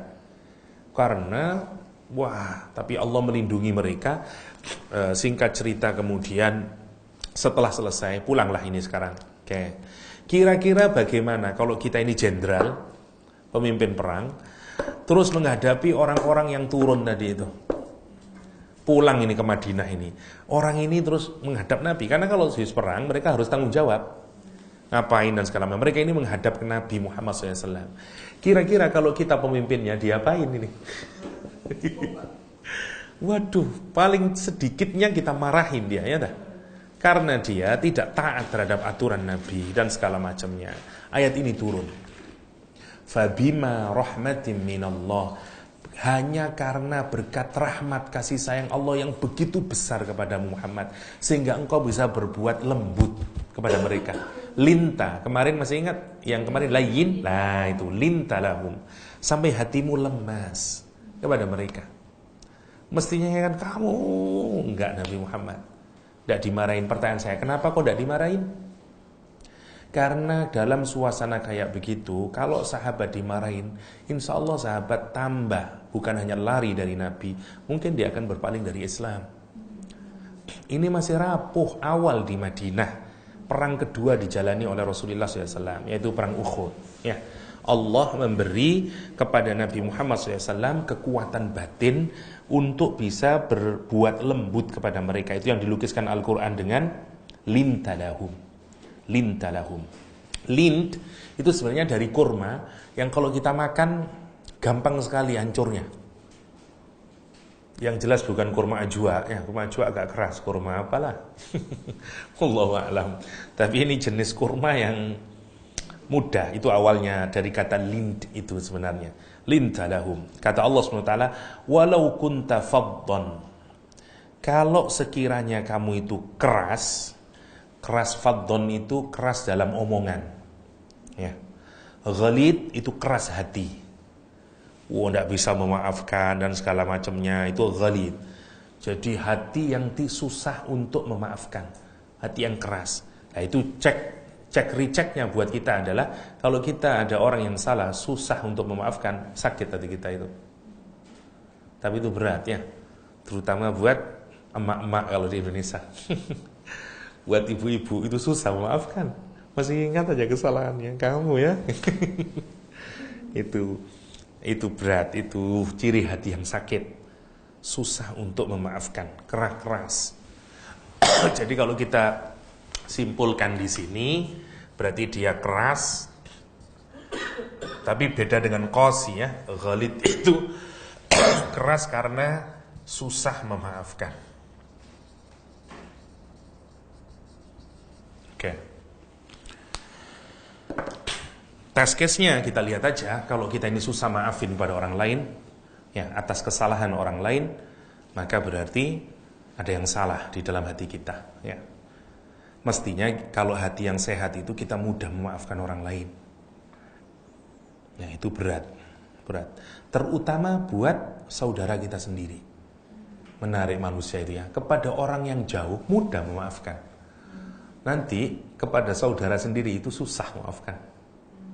Pada kakak, pada adik ipar, nah itu berat, ya. Kok bisa begitu ya hidup itu kalau kita pikirkan. Dulu sebelum sama-sama menikah, utuh keluarga itu.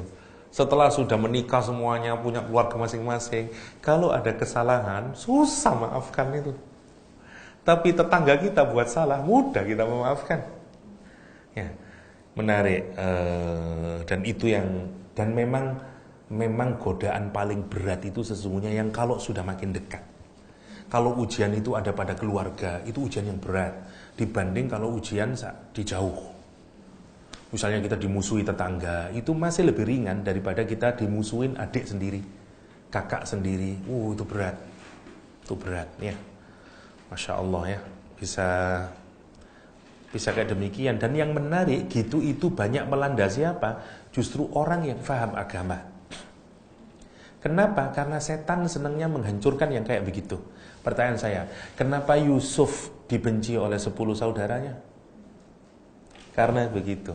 Justru itu yang paling susah. Dan apakah mereka orang-orang yang tidak baik? Justru orang yang baik. Justru orang yang soleh. Kenapa? Karena kalau kita menghancurkan rumah tangga, keluarga besar dari orang yang tidak soleh, efeknya tidak ada kaitannya dengan Islam. Saya tidak tahu di Malaysia, tapi kalau di Indonesia banyak sekali putranya kiai, punya pesantren, nanti berkelahi itu. Kakak sama adiknya akhirnya pisah, bikin pesantren lagi, tapi tidak saling nyapa itu. Ya, saya tidak tahu di sini apakah sama, tapi begitu bisa saling, masya Allah. Karena memang orang di luar nanti bisa begini, ngapain belajar agama? Orang yang ngerti agama aja bisa begitu kok. Itu sebenarnya yang mau disebarkan oleh setan itu. Karena kemudian orang lari dari agama. Karena efeknya berat kalau kita melihat ahli agama kemudian berbuat yang tidak tepat. Ya, itu yang dan sama dengan gini nih. Ya, makanya kita harus kuat-kuat kalau kita dapat ujian, ya, terutama dari keluarga. Ghalidul qalbi lam faddu min haulik. Kata Allah SWT, lihat kemampuannya hati yang sehat itu. Lihat, lam faddu, kalau kamu kata-katanya keras, kalau engkau seandainya engkau kata-katanya keras dan hatimu kasar, ya kasar aja lah, jangan keras ya, kasar aja atau keras bolehlah. Apa kata Allah SWT? Lam faddu, fadda, in fadda itu kalau kayak gelas kemudian saya jatuhkan, dia pecah dan tidak bisa disatuin lagi. Ini namanya infaddah. Dari kata itu muncul kata fiddah, yaitu perak. Ya. Perak, fiddah. Kalau emas, zahab. Ya. Dua-duanya maknanya jelek. Ya. Zahab artinya pergi. Fiddah artinya tercerai-berai. Kalau kita bersandar kepada sesuatu yang mudah pergi, tidak bisa kita bersandar. Kalau kita bersandar ke sesuatu yang cerai-berai, tidak bisa bersandar. Karena itu jangan bersandar kepada emas dan perak. Jangan bersandar kepada harta. Harta dalam bahasa Arab apa? Al-mal. Mal apa artinya tadi? Condong tadi, mail. Malun itu condong begini. Kalau kita mau bersandar, masa kepada yang condong? Jatuh kita. Bersondorlah kepada yang dinul qayyim, agama yang lurus, ya, agama yang lurus. Sebenarnya agama kita itu nggak menarik, ngasih clue-cluenya itu. Banyak orang mensandarkan pada harta, padahal sudah dikasih tahu istilahnya al-mal, mestinya ngerti dia. Jangan bersandar pada duit. Dalam Islam namanya az-zahab wal fiddah. Nggak bisa sebenarnya, itu namanya. Lam faddu, nanti akan bercerai-berai. Min haulik, dari sekitarmu. Lari sahabat itu. Kalau kita dimarahi Rasulullah, lari kita. Takut kita. Ya. Fa'fu, perintahnya Allah, lihat. Fa'fu, maafkan dengan cinta mereka. Ya, jangan ingat-ingat lagi, maafkan. Dengan hati yang baik. Jadi bedanya faghfir sama fa'fu adalah, kalau faghfir ngampunin, tapi masih ada hati yang tidak lapang. Tapi kalau fa'fu dengan hati yang lapang. Fa'fu misalnya, Kak, saya minta maaf. Sudahlah, saya tidak pernah mikir kok. Itu namanya fa'fu. Tapi kalau Kak, saya minta maaf, oke, tapi jangan ulangi ya. Nah, itu namanya faghfir. Jadi masih ada condition kalau faghfir itu. Kata Allah SWT, fa'fu yang pertama. Baru yang kedua, wastaghfir lahum. Yang ketiga, wasyawirhum. Lihat, menarik. Kalau sudah dimaafkan, kira-kira mentalnya para sahabat gimana? Oke lah kita dimaafkan, tapi apakah utuh? Belum utuh. Karena kesalahan yang mereka lakukan itu sangat parah. Karena menyebabkan terbunuhnya pamannya Nabi Muhammad SAW. Sehingga mereka ini belum yakin apakah benar ya Nabi Muhammad itu sudah maaf. Gini ya, kalau kita ini berbuat salah yang besar, orang menyatakan oke saya maafkan kamu, kita percaya enggak? Masih belum percaya. Iya sih, dia sudah bilang memaafkan, tapi kesalahan saya sangat besar, kayaknya saya lah. Karena itu lihat selanjutnya, wasyawirhum fil amr, ajak mereka bermusyawarah dalam perkaramu. Maksudnya kalau ada apa-apa ajak lagi dia. Ada orang salah sama Kak H dan kesalahan itu besar misalnya, orang itu terus minta maaf, Kak H minta maaf, oke saya minta maafin kamu, tapi orangnya mungkin saya tidak akan lagi diajak, mungkin saya tidak akan pernah diajak lagi lah, saya mungkin tidak akan diajak teman lagi lah. Terus Kak bilang, kamu besok ikut saya ndak? Kemana Kak? Ya saya ini ya, nanti kamu saya jemput ya pukul 8. Gimana perasaan orang itu? Berarti saya benar-benar dimaafkan. Itu maksudnya Al-Quran, wasyawirhum fil amr. Karena itu jangan sekedar maafin, tunjukin kalau kamu itu memaafkan. Dengan cara apa? Rangkul dia kembali, ajak musyawarah dalam urusan. Mestinya orang yang kayak begini diajak musyawarah. Wah berat, kita oke lah saya maafin. Tapi kalau suruh ngajak dia lagi, sorry Ustaz saya tidak bisa lah, gitu tak mestinya. Itu tandanya hati kita belum sehat bener. Kalau hati kita sehat bener, misalnya pernah ditipu orang sesama muslim, terus kemudian satu organisasi, terus kita bilang, oke lah kamu dulu berbuat salah saya maafin. Terus kita bikin proyek baru, gimana dia diajak lagi enggak? Janganlah. Kalau sama dia nanti, masih ingat tahun yang lalu? Kita tidak akan ngajak dia lagi. Nah, lihat perintahnya Allah kepada Rasulullah, syawirhum fil amr. Ajak, libatin lagi masyarakat. Terus bagaimana? Is okay. Orang itu maksudnya kita harus ngasih kesempatan orang untuk berubah. Ustadz, nanti kalau nanti ada masalah lagi gimana? It's okay. Faida azamta. Kalau kamu sudah mutusin, tawakal sama Allah. Jangan terus mikir-mikir, nanti ya apa, nanti ya apa. Udah, serahin sama Allah. Masya Allah, keren sekali Islam itu kalau kita pikirnya. Andai semua orang bisa bersikap kayak begini, tentram dunia itu ya. Fa'idha azamta fatawakkal ala Allah. Innallaha yuhibbul mutawakkilin. Sesungguhnya Allah cinta sama orang yang bertawakal. Tapi yang selanjutnya itu, yang wa in ta'fu wastaghfir, itu ciri dari hati yang sehat, yang salim, bukan ciri hati yang sini. Karena itu ciri hatinya Nabi Muhammad SAW. Jadi kita tidak tulis ini. Yang tulis ini apa? Susah maafin, itu aja.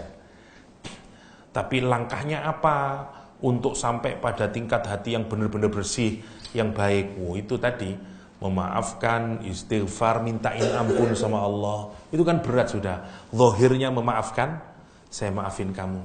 Kalau malam dia nangis, ya Allah, ampuni dosa temanku itu ya Allah. Waduh, kan berat banget itu udah. Habis itu masih diajak lagi. Itu qalbun salim, qalbunnya Rasulullah SAW. Ya. Oke. Sekarang mufarriq dari kata firqah, dari kata firaq. Lo asar sudah. Tinggal berapa? 1, 2, 3, 4, 5, 6. Tapi itu tidak banyak udah. Habis ya. Mufarriq satu lagi lah. Mufarriq tercerai-berai, pisah. 1 menit.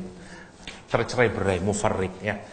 Misalnya kita Al-Quran menyatakan la yuqatilunakum jami'a illa fi quram muhassanah aw min wara'i jidar ba'suhum bainahum syadid tahsabuhum jami'a wa qulubuhum syatta, kata Al-Quran Karim. Janganlah mereka tidak akan memerangimu secara bersama-sama, kata Allah SWT, kecuali di negeri-negeri yang berbenteng atau di balik tembok. Tahsabuhum, kamu mengira mereka jami'an, bersatu padu, padahal wa qulubuhum syatta, padahal hati mereka itu bercerai-berai. Dzalika bi annahum qaumul la yaqilun. Jadi sebenarnya kita ini kalau mau jujur menganggap hatinya orang non muslim itu bersatu enggak? Bersatu. Dan kita ngelihat hatinya orang muslim bercerai-berai, ya. Ada Salafi, ada Hizbut Tahrir, ada Ikhwan, ada macam-macam kelompok itu. Dan kita melihat, aduh, bercerai-berai hatinya ini. Ya. Nah, terus kemudian pertanyaan kita kemudian, apakah memang hatinya orang non-Muslim itu bersatu? Sebenarnya enggak. Kalau kita masuk ke dalam, hatta di dalam Katolik, hatta di dalam Protestan, mereka itu bercerai-berai. Mereka disatukan bukan karena agama, disatukan karena apa? Materi yang mengikat mereka, atau kepentingan bisnis, kepentingan materi. Tapi sebenarnya kalau secara ikatan keagamaan, mereka itu sesungguhnya bercerai-berai, rapuh mereka sebenarnya. Umat Islam nampaknya saja sebenarnya dia bercerai-berai, tapi sebenarnya ada yang mengikat mereka yang sangat kuat, yaitu la ilaha illallah Muhammadur Rasulullah.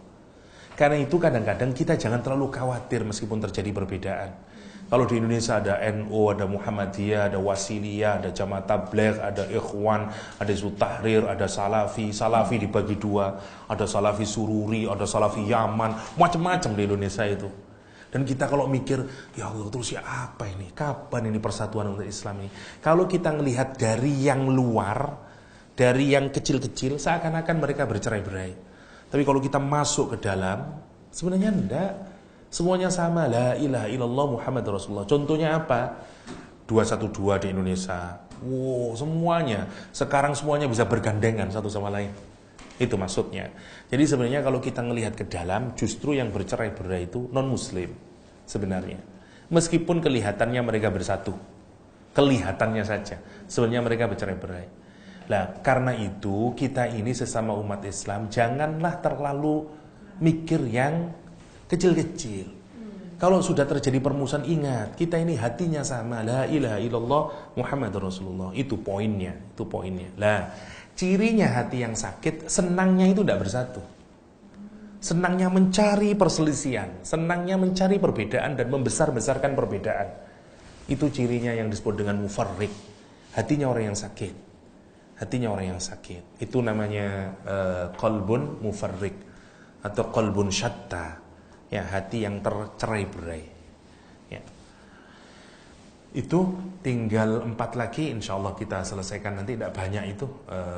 Hasrah, mukhalif, murtab, nifaq, sama masruf anil haq. Itu saja, kita lanjutkan nanti ba'da asar.